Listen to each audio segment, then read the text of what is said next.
하나님 말씀 증거하도록 하겠습니다. 지난주 수요일과 목요일에 교회에서 김장을 했습니다. 작년에 제가 왔을 때는 김장이 끝나고 그 다음 주에 왔기 때문에 피해갈 수 있었지만 올해는 꼼짝없이 처음부터 끝까지 열심히 했습니다. 김장에서 보통 남녀의 역할이 구분이 되죠. 남자들은 주로 속을 버무리고 옆에서 참견을 하다가 고기를 먹고 김치통을 옮깁니다.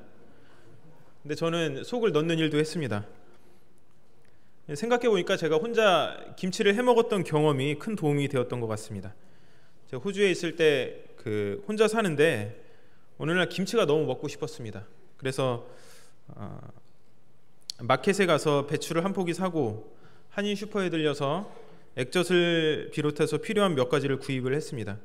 전화로 어머니께 레시피를 물어서 배추를 자르고 절이고 속을 만들어서 어떻게 이 김치의 모양으로 보이는 어떤 요리를 완성을 했습니다. 여러분, 그게 엄청 맛있었겠습니까? 네, 못 먹을 정도는 아니었어요. 근데 좀 싱거웠습니다. 그래도 맛있게 먹었던 것 같습니다. 보는 것이 아니라 경험하는 것을 통해서 좀 더 이렇게 김장을 능숙하게 도울 수 있지 않았나 생각을 해봤습니다. 우리는 어떤 경험을 통하여서 약함을 보완하고 성장하고 전진해 갑니다. 신앙에 있어서도 우리가 늘 승리하는 하나님의 자녀로 서면 좋겠지만 실제로는 그렇지 않죠. 쉽지 않다는 것입니다. 늘 넘어지고 쓰러지고 때로는 자빠지면서 때로 하나님의 마음을 배우고 죄에서 돌이키고 조금씩 우리는 전진하게 됩니다. 오늘 우리가 읽은 말씀을 통해서 우리는 과거의 모습을 통해서 현재 긍휼의 하나님을 바라보며 다시금 회개하고 헌신하기로 결단하는 이 미래를 지향하는 이스라엘의 모습을 보게 됩니다. 오늘 이 말씀을 통하여서 우리도 연약할지라도 날마다 조금씩 완전해져 가고 거룩해져 가는 하나님의 백성으로서 도전받는 시간이 되었으면 좋겠습니다. 먼저 이스라엘은 과거의 모습을 돌아봅니다. 즉 왕의 자녀였지만 종으로 살았던 비극적인 그들의 삶을 다시 한번 조명합니다. 31절까지의 말씀이 그런 말씀이었죠. 근데 34절부터 37절까지 이것을 다시 한번 반복하고 있다는 것입니다. 여러분, 이스라엘 백성에 대한 하나님의 언약을 가장 잘 표현해 준 것은 우리가 잘 알고 있는 것처럼 출애굽기 19장 5절과 6절입니다. 잘하는 말씀이죠. 세계가 다 내게 속하였나니 너희가 내 말을 듣고 내 언약을 지키면 너희는 모든 민족 중에서 내 소유가 되겠고 너희가 내게 대하여 제사장 나라가 되며 거룩한 백성이 되리라. 너는 이 말을 이스라엘 자손에게 전할지니라. 이 언약의 핵심이 무엇이죠? 택함 받은 백성으로서 하나님 말씀 잘 듣고 언약 잘 지키면 하나님의 소유가 되겠고 제사장 나라가 되겠고 거룩한 백성이 된다는 것입니다. 그리고 이것이 구체화돼서 나타난 것이 이제 신명기 28장이죠. 그래서 신명기 28장 1절은 이렇게 말씀을 합니다. 내가 내 하나님 여호와의 말씀을 삼가 듣고 내가 오늘 내게 명령하는 그의 모든 명령을 지켜 행하면 내 하나님 여호와께서 너를 세계 모든 민족 위에 뛰어나게 하실 것이라. 하나님의 말씀을 듣고 순종하는 자가 받을 복에 대해서 말씀을 하고 있습니다. 반면 말씀을 청종하지 않고 불순종할 때 받을 저주를 15절에서는 이렇게 말씀을 합니다. 내가 만일 내 하나님 여호와의 말씀을 순종하지 아니하여 내가 오늘 내게 명령하는 그의 모든 명령과 규례를 지켜 행하지 아니하면 이 모든 저주가 내게 임하여 내게 이를 것이니. 이렇게 말씀을 하고 있습니다. 이 신명기 28장을 보면 말씀에 순종하는 자가 얻을 복은 1절부터 14절까지 나타나 있는 반면에 말씀에 불순종하여서 얻을 그 저주는 15절부터 68절까지 나타나 있습니다. 몇 배가 더 길어요.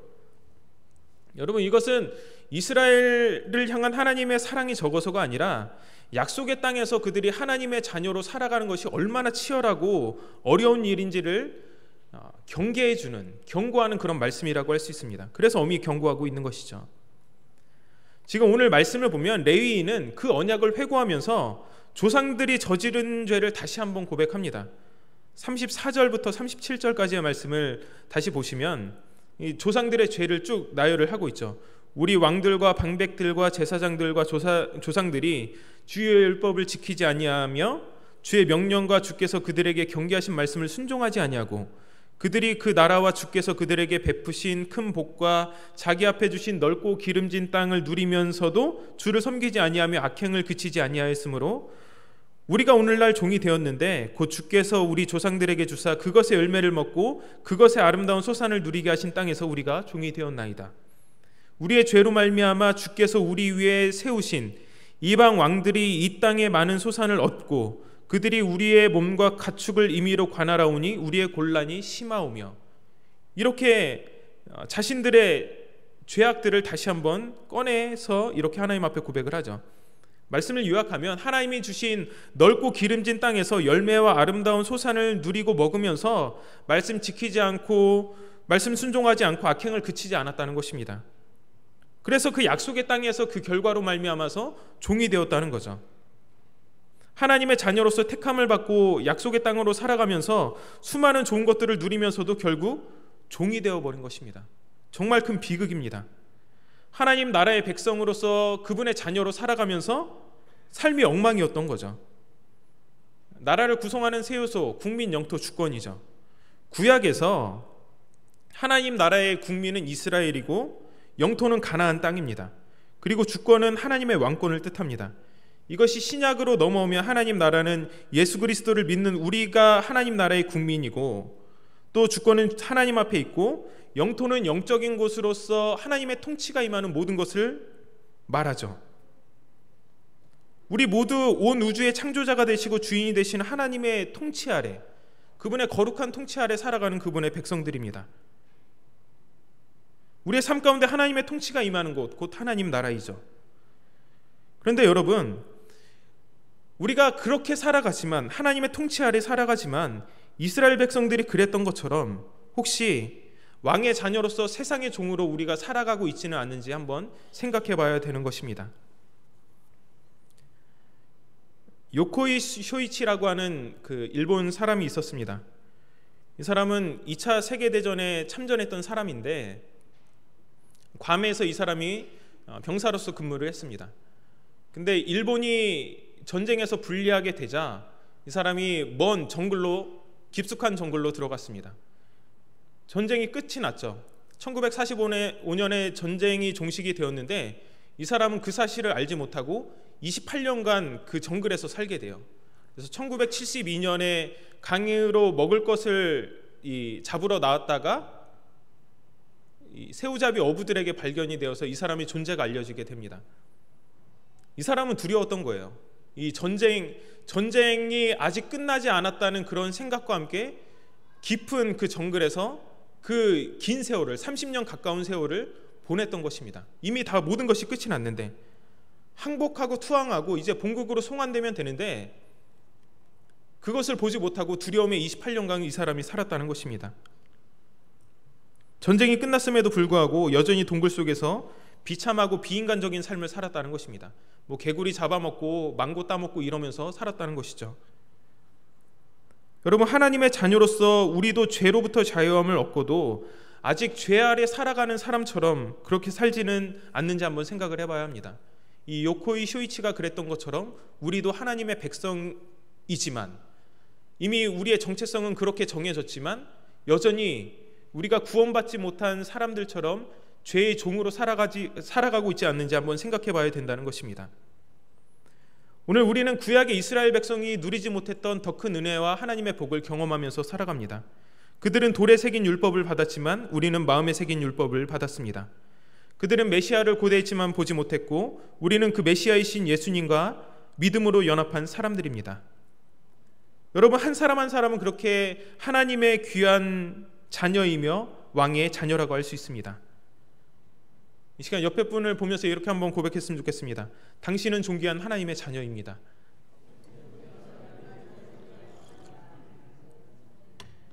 누구도 부인할 수 없는 사실이죠. 우리는 존귀한 하나님의 자녀입니다. 하나님의 통치 가운데 하나님의 백성으로 살아가는 우리에게 필요한 것은 종의 모습이 아니에요. 죄의 종으로 살아가는 모습이 아니라 이제 왕의 자녀로서 살아가는 것이죠. 다르게 말하면 구원의 확신이 있는 자에게 세상에서의 삶은 어쩌면 낯선 것이라고 할 수 있습니다.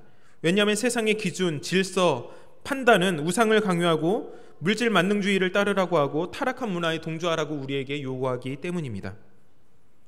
이스라엘 백성들은 가나안 땅에서 정확하게 그런 세상적인 삶을 살았습니다. 풍작을 기대하며 바알과 아세라를 섬겼고 미처 다 쫓아내지 못한 가나안 사람과 함께 살면서 선민으로서의 순수성도 잃어버리게 됩니다. 율법을 버리고 하나님과 우상을 동시에 섬기려는 영적인 간음을 범했고 회개하지 않고 계속해서 죄의 종으로서 악행을 저질렀다는 것입니다. 그 결과 그들은 하나님이 약속하신 땅에서 아수르와 바벨론에 의해서 멸망하고 그들의 종이 되었습니다. 사랑하는 여러분, 갈라디아서 5장 16절과 17절은 우리에게 이렇게 말씀하고 있습니다. 다 함께 읽어보겠습니다. 시작.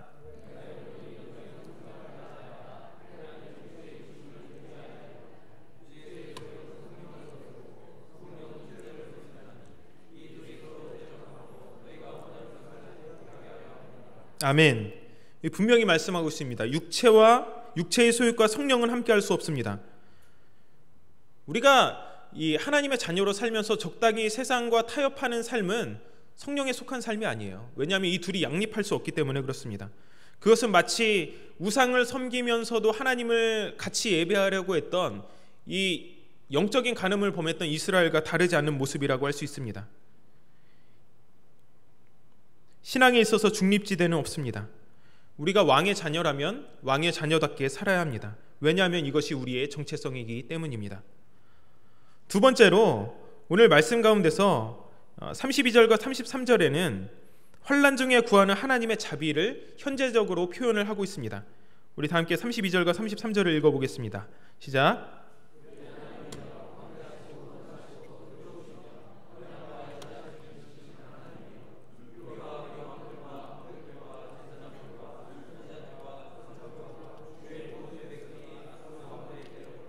오늘까지 당한 모든 환난을 이제 작게 여기지 마옵소서.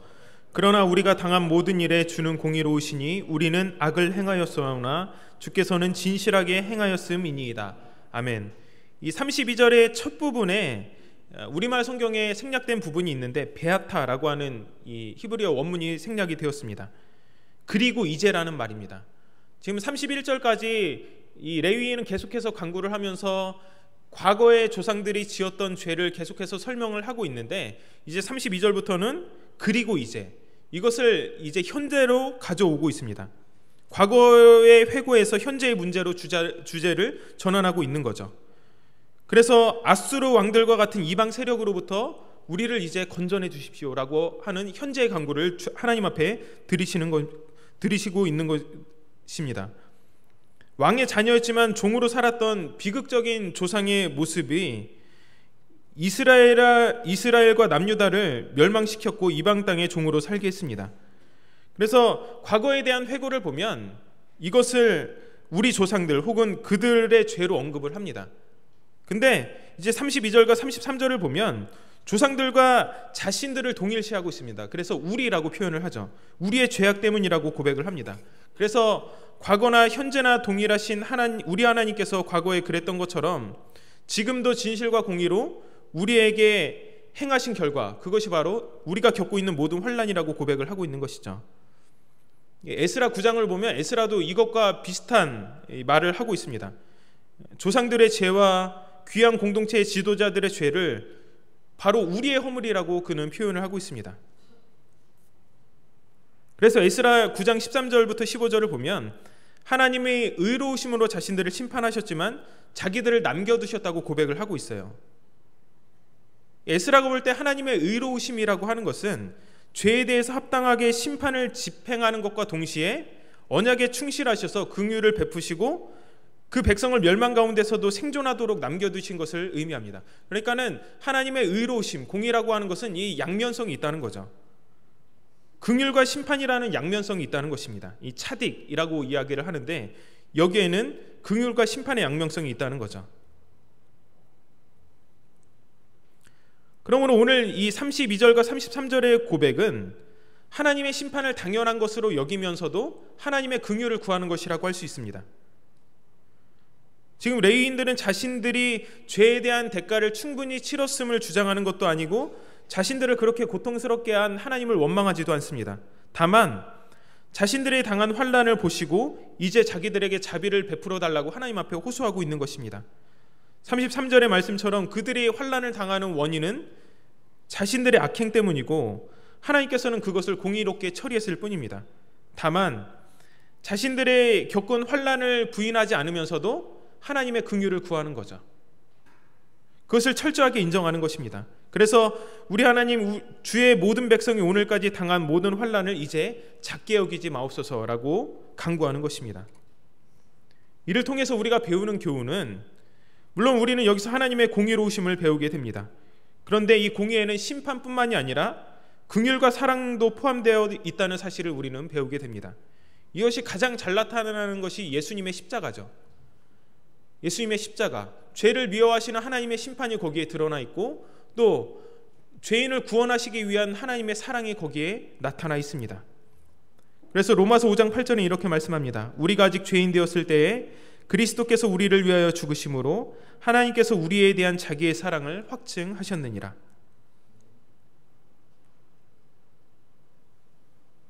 하나님의 공의에는 심판만 있는 것이 아니라 긍휼과 사랑도 포함되어 있습니다. 택한 자들을 끝까지 붙드시는 사랑. 히브리서 12장은 죄와 피 흘리기까지 싸우지 않고 하나님의 말씀을 잊어버린 자들에게 주어지는 징계를 말씀합니다. 그리고 이것을 마치 부모님이 자녀를 사랑하기 때문에 올바른 길로 인도하기 위하여 주는 사랑의 징계인 것으로 이것을 표현합니다. 히브리서 12장 4절부터 8절까지의 말씀을 보면 이렇게 말씀하고 있죠. 좀 길지만 읽겠습니다. 너희가 죄와 싸우되 아직 피 흘리기까지는 대항하지 아니하고 또 아들들에게 권하는 것 같이 너희에게 권면하신 말씀을 잊었도다. 일러스되 내 아들아 주의 징계하심을 경히 여기지 말며 그에게 꾸지람을 받을 때에 낙심하지 말라. 주께서 그 사랑하시는 자를 징계하시고 그가 받아들이시는 아들마다 채찍질 하심이라 하였으니 너희가 참음은 징계를 받기 위함이라. 하나님이 아들과 같이 너희를 대우하시나니 어찌 아버지가 징계하지 않는 아들이 있으리요. 징계는 다 받는 것이거늘 너희에게 없으면 사생자여 친아들이 아니니라. 오늘 여러분에게 환난이 있습니까? 그것은 죄로부터 주어지는 일시적인 하나님의 징계일 수 있습니다. 혹은 하나님과의 관계에서 벗어난 틀어진 부분이 있어서이기도 합니다. 혹은 믿음을 더욱 굳건하게 하기 위한 믿음의 시련일 수 있습니다. 그런데 이 모든 것들을 넘어서서 우리가 기억해야 될 것은, 모든 환난은 나와 하나님이 관계가 있기 때문에 오늘 우리에게 있다는 것입니다. 즉 그분께서 나의 아버지이시기 때문에, 나는 그분의 자녀이기 때문에 그러한 것들이 우리에게 주어진다는 것입니다. 여러분 한번 생각을 해보세요. 나와 아무런 관계가 없는 사람과는 갈등 관계가 일어날 수 없습니다. 왜냐하면 관계가 없기 때문에 그래요. 관계가 형성되어 있지 않기 때문에 그렇습니다. 가장 많은 사랑과 갈등은 바로 가정에서 일어납니다. 가족이기 때문에, 늘 함께하기 때문에 필연적으로 그렇게 되죠. 우리는 생활 가운데 어떤 일이 일어날 때, 사건이 닥칠 때 세상 사람들이 하는 것처럼 운명처럼 이것을 여기거나 운이 좋지 않아서 그렇게 됐다 이렇게 여기지 않습니다. 도대체 왜 이 일이 내게 일어났을까? 하나님께서 이 일을 통하여서 나에게 말씀하시는 것이 무엇일까? 우리는 이렇게 생각을 하죠. 왜냐하면 우리가 그분과 관계가 있기 때문에 그렇습니다. 아버지와 자녀로서의 관계가 있기 때문에 그래요. 제가 가족을 예로 들었지만 우리 인간적인 가족은 허물도 많고 부족함도 많이 있습니다. 그래서 어떤 때는 서로 불합리한 것을 요구하고 싸우기도 하죠. 그러나 하나님은 결코 불합리하게 우리를 징계하시거나 혼란 가운데 두시는 분이 아닙니다. 삶 가운데 어떠한 일이 일어나도 늘 기억해야 하는 것은 우리 하나님 완전하신 분이시라는 것입니다. 그리고 우리 한 사람 한 사람을 향한 그분의 계획은 실패가 없으시다는 것입니다. 그러므로 우리는 그 선하신 하나님을 전적으로 의지해야 합니다. 이 레위인들의 고백에서 우리가 보는 것처럼 그들이 겪는 환난이 왜 겪는지에 대한 이유를 그들은 확실하게 알았습니다. 그래서 하나님을 원망하지 않을 수 있었습니다. 만약 하나님께서 우리를 심판하시고 징계하는 가운데 있다면 그것은 완전하시고 선하신 하나님의 잘못이 아니라 우리의 잘못 때문입니다. 즉 하나님이 우리를 심판하시는 과정 가운데 있다면 그것은 우리가 악하기 때문일 것입니다. 시편 119편 137절에서 시인은 여호와여 주는 의로우시고 주의 판단은 정직하시니이다 이렇게 고백을 했고, 145편 17절에서는 여호와께서는 그 모든 행위에 의로우시며 그 모든 행사에 의로우시도다 이렇게 말씀을 하고 있습니다. 우리는 세상을 살아가면서 과연 하나님이 의로우신 분일까? 이런 의심을 가질 때가 많이 있죠. 시편 73편의 아삽의 고민처럼 정말로 하나님께서 의로우시다면 왜 의인은 고난을 받고 악을 행하는 자는 잘 될까? 악을 행하는 자는 형통할까? 이런 의문을 우리는 제기하기도 합니다. 하지만 그것이 하나님과 그분의 행사의 의로움에 대한 의심의 근거가 될 수는 없습니다. 왜냐하면 그 가운데는 우리가 지금은 알지 못하는 하나님의 섭리와 구원의 계획이 있기 때문입니다. 하박국 선지자도 한때는 하나님의 행사와 의로우심에 의구심을 가졌습니다. 자기들보다 더 악한, 자기들이 하나님 앞에서 범죄한 것을 인정하지만 자기들보다 더 악한 갈대아 사람을 일으켜서 심판하시겠다는 하나님을 이해할 수 없었습니다. 하지만 결국 하나님의 의로움을 깨닫고 찬양으로 그 예언서를 마치게 되죠. 만일 우리가 하나님의 징계로 고난에 처하게 된다면 그것은 우리 자신의 악함 때문이며 우리를 징계하시는 하나님의 행사는 절대적으로 옳다는 것을 인정해야 합니다. 그러면 어떤 상황에서든지 우리가 기억해야 될 것은 그것입니다. 내 삶에 일하시는, 하나님의 택함을 받은 내 삶 가운데 일하시는 하나님의 그 일은 절대적으로 옳다. 이런 믿음을 가지고 우리는 전진해야 하는 것입니다. 그래서 약함으로부터 날마다 돌이키고 믿음으로 우리는 하나님을 의심하지 않고 날마다 전진해야 하는 것입니다. 마지막으로 미래를 그들은 바라보며 죄에서 돌이키고 회개에 합당한 열매를 맺을 것을 말씀하고 있습니다. 9장 38절의 말씀을 다 함께 읽어보겠습니다. 시작.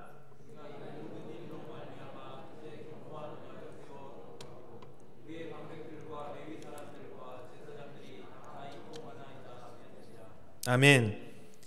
한글 성경에는 38절까지 나타나 있지만 이게 히브리어 성경에 보면 10장 1절로 되어 있습니다. 그래서 9장 1절부터 37절까지는 레위인의 찬양 및 간구 내용인 반면에 10장 전체는 백성들의 대표자들이 언약의 인을 치고 백성들 모두가 그 언약을 지키겠다고 맹세한 내용이 거기에 드러나 있습니다. 그런데도 한글 성경에서 이 38절을 9장에 배치시킨 것은 이 시작이 38절의 시작이 우리가 이 모든 일로 말미암아라고 하는 고백을 통해서 이제껏 간구한 모든 것의 마지막 귀결로 이것을 보았기 때문이 아닐까 생각을 해봅니다. 즉 더 이상 죄악을 반복하지 않고 하나님의 백성으로 살겠다는 이스라엘의 다짐으로써 9장의 내용을 정리하는 의미가 여기 담겨 있는 것입니다. 그들의 현실은 지금 어려운 종의 모습이 된 상황이지만 이제 하나님과의 언약 관계를 새롭게 하겠다는 자발적 의지와 미래에 대한 소망을 암시하고 있습니다. 이 말씀이 암시하고 있죠. 이 말씀을 보면 레위 사람들의 기도는 단순히 회고와 고백으로 끝나지 않습니다. 하나님과의 언약 관계를 새롭게 하려는 결단과 응답으로 그들은 나아갑니다. 그래서 10장을 보면 이 임봉에 동참한 사람들의 명단이 등장을 하고 그들이 구체적으로 하나님 앞에 어떠한 방식으로 돌이켰는지 삶의 변화가 그들 가운데 나타나게 됩니다. 그래서 이방 사람들과의 자폰을 금지하고 안식일을 회복하고 그리고 성전을 다시 회복하는 그 일이 그들 가운데 일어나게 됩니다. 회개는 잘못을 후회한다는 뜻과 함께 고침이라는 의미가 포함되어 있습니다. 그들은 단순히 잘못을 후회하는 것을 넘어서서 불순종의 습관을 버리고 앞으로 율법을 준수하겠다는 서약을 하고 있는 것입니다. 그 잘못된 후회했던 그 모든 삶을 고치겠다는 거죠, 앞으로. 그래서 백성들을 대표해서 방백들, 레위 사람들, 제사장들이 하나님 앞에서 이를 서명합니다. 모든 백성들이 한 마음과 한 뜻이 되어서 회개에 참여하고 다시 한번 이스라엘의 미래를 꿈꾸는 것입니다. 우리가 세상 가운데 살아가면서 그리스도인으로서 비판받는 이유 중 하나는 회개와 동일한 죄짓기를 반복한다는 것에 있습니다. 여러분, 하지만 진정한 회개는 눈물을 흘리며 속상해하는 것에서 끝나지 않습니다. 회개는 반드시 그에 합당한 열매가 나타나고 맺어지게 돼 있습니다. 세례 요한이 세례를 받으러 나오는 바리새인과 사두개인들에게 이렇게 외칩니다. 누가복음 3장 8절의 말씀 보겠습니다. 시작. 그러므로 회개에 합당한 열매를 맺고 속으로 아브라함이 우리 조상이라 말하지 말라. 내가 너희에게 이르노니 하나님이 능히 이 돌들로도 아브라함의 자손이 되게 하시리라. 그러자 무리가 그러면 우리가 무엇을 해야 하겠습니까? 라고 되묻습니다. 회개에 합당한 열매를 맺기 위해서 어떻게 해야 합니까? 이렇게 묻죠. 그때 요한이 다시 이렇게 대답합니다. 11절부터 14절까지의 말씀을 보겠습니다.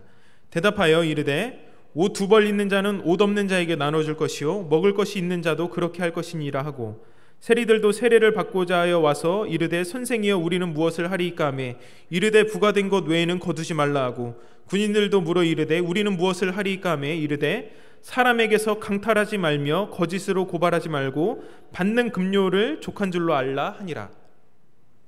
회개에 합당한 열매 무엇이죠? 헐벗은 이웃에게 옷을 나누어 주는 것이고 먹을 것을 주는 것이고 부과된 세금 외에 거두지 않는 것이고 사람에게서 억지로 빼앗는 것이 아니고 거짓으로 고발하지 않는 것이고 받는 급료에 만족하는 것. 다 삶과 연관이 있습니다. 구체적으로 드러나는 삶과 연관이 되어 있습니다. 여러분, 바로 이것이 회개입니다. 지금 이스라엘 백성들은 하나님 앞에서 견고한 언약을 세우고 삶을 돌이키겠다고 하나님 앞에서 다짐을 하고 있는 것입니다. 그래서 10장에 이러한 것들이 그들의 회개에 합당한 열매가 계속해서 나타나게 되죠. 사랑하는 여러분, 회개에 합당한 열매를 맺고 계십니까? 여러분, 분명히 기억하셔야 합니다. 회개는 말로서만 이루어지는 것이 아니라 반드시 거기에 합당한 열매가 나타나게 되어 있습니다. 가끔 5살 첫째가 이래죠, 이래. 여러분 잘 아시는 이런저런 크고 작은 사고를 칩니다. 그때 막 이렇게 다시는 하지 말라고 이렇게 꾸중을 하죠. 그러면 되게 불쌍한 표정을 짓고 아빠 잘못했어요, 다시는 안 그럴게요, 이렇게 이야기를 합니다. 근데 더 이상 저는 그 말을 믿지 않아요. 왜냐하면 얼마 지나지 않아서 똑같은 일을 반복하거든요. 더 이상 믿지 않게 되는 거죠. 말만 그렇게 하고 또 똑같은 일을 반복할 것을 알고 있기 때문에 그 말을 믿지 않습니다. 혹시 우리도 똑같은 죄를 날마다 반복하면서 하나님 다시는 안 그럴게요, 정말 이번만 용서해 주세요, 이렇게 반복하고 있지 않습니까? 여러분, 우리는 기억해야 합니다. 죄와 투쟁하며 죄를 죽이는 일은 우리의 신자의 삶 가운데 처절하도록 요구된다는 사실입니다. 날마다 우리의 삶 가운데 이러한 일이 일어나야 된다는 거죠. 때때로 죄악이 우리의 삶을 망치려고 할 때도 있죠. 그러나 우리는 하나님 앞에 회개할 수 있습니다. 전적으로 그 행위에서 돌이키면 됩니다. 회개에 합당한 열매를 여러분 맺으시기 바랍니다. 물론 우리가 연약해서 했던 그 죄악들을 반복할 수 있을지 모릅니다. 하지만 이것이 말로만 끝나는 것이 아니라 우리의 삶 가운데서 반드시 여기에서 구체적으로 돌이키고자 하는 삶에 열매가 있어야 된다는 것입니다. 그냥 말에서 멈추지 말라는 것입니다. 다시 넘어질지라도 우리는 그 회개의 열매가 맺어질 것을 바라보며 하나님 앞에 나가야 합니다. 날마다 죄와 싸우고 회개에 합당한 열매를 맺으시는 여러분이 되시기를 축복합니다. 이제 우리 말씀을 생각하시면서 다 함께 한 목소리로 기도하도록 하겠습니다.